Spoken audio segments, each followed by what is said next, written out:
প্রিয় দর্শক, আসসালামু আলাইকুম। তোমরা সবাই কেমন আছো? আশা করা যায় তোমরা সবাই ভালোই আছো।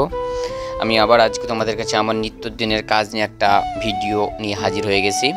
তো তোমরা দেখতেই পাচ্ছ তো আমি জলের মধ্যে হাঁটাহাঁটি করতেছি। আসলে জলের মধ্যে হাঁটাহাঁটি করছি এই কারণে যে পাড়ার ভাইগুলো আমাকে খবর দিল যে আমাদের গ্রামে একটা পুকুর আছে, ওই পুকুরে হচ্ছে অতিরিক্ত পরিমাণে মাছরাঙা পড়ে। সেই মাছরাঙার হাত থেকে মাছগুলোকে রক্ষা করার জন্য পুকুরের মধ্যে পাখি যাতে আটকা পড়ে যায় এই ধরনের কিছু ফাঁদ আকৃতির জালকে লাগানো হয়েছিল। তো সেই জালগুলোর মধ্যে হচ্ছে একটা বিশেষ রঙিন কালারের পাখি সেখানে আটকা পড়ে। সেই পাখিটাকে আমরা সেখান থেকে মুক্ত করে উড়িয়ে দেওয়ার উদ্দেশ্যে সেখানে তাড়াতাড়ি করে পৌঁছায় যাই। তো গিয়ে দেখি পাখিটা এত ভয়ঙ্করভাবে সেই জালের সাথে আটকা পড়ে গেছে যে ছুটাতে একদম প্রচুর মুশকিল হয়ে গেছে।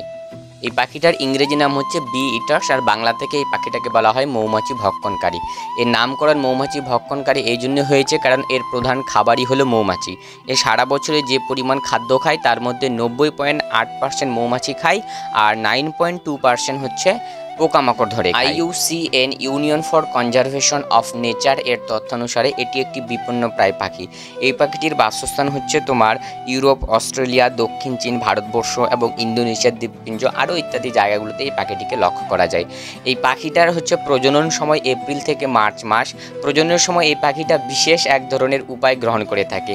পুরুষ পাখিগুলো কিভাবে উপায় গ্রহণ করে সেটা হচ্ছে প্রজনন সঙ্গী বেছে নেওয়ার জন্য পুরুষ পাখিটি স্ত্রী পাখির সামনে এসে নিজের ডানাগুলোকে মেলে দেয়, যাতে স্ত্রী পাখি তার ডানার রঙের ওপর অ্যাট্রাক্টেড হয়ে সেই পাখিটাকে জীবনসঙ্গী হিসাবে বেছে নেয়। যখন কোনো নারী পাখি কোনো পুরুষ পাখিকে তার প্রজননের সাথী হিসাবে বাছাই করে নেয়, সেই সময় পুরুষ পাখিটি খুশি হয়ে নারী পাখিটিকে খাওয়ার উপহার দেয়।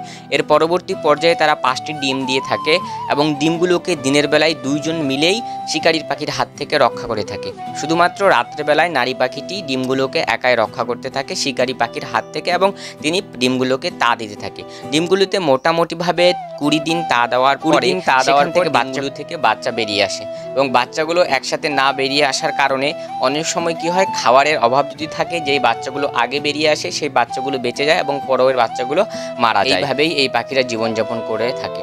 তো যাই হোক, অনেক চেষ্টার পরে পাখিটাকে আমরা শেষমেশে সেই ফাঁদ পাতানো জাল থেকে মুক্ত করে নিলাম। এবার পাখিটাকে দেখব কোথাও কোনো ক্ষত স্থান রয়েছে কিনা। যদি ক্ষত স্থান থাকে তো পাখিটাকে কিছু ওষুধ লাগিয়ে তারপরে পুনরায় ছেড়ে দেবো, আর যদি না থাকে তাহলে আমি পাখিটাকে আজকেই তাকে স্বাধীন করে দেবো, মুক্ত করে দেবো, মুক্ত বাতাসে সে উড়ে বেড়াবে। পাড়ার সব ভাইরা আমার সাথে চলে আসে, ওরা ভাবতেছে যে আমি পাখিটাকে নিয়ে কী করবো, ওরাও অনেক বেশি এক্সাইটেড আমার থেকে।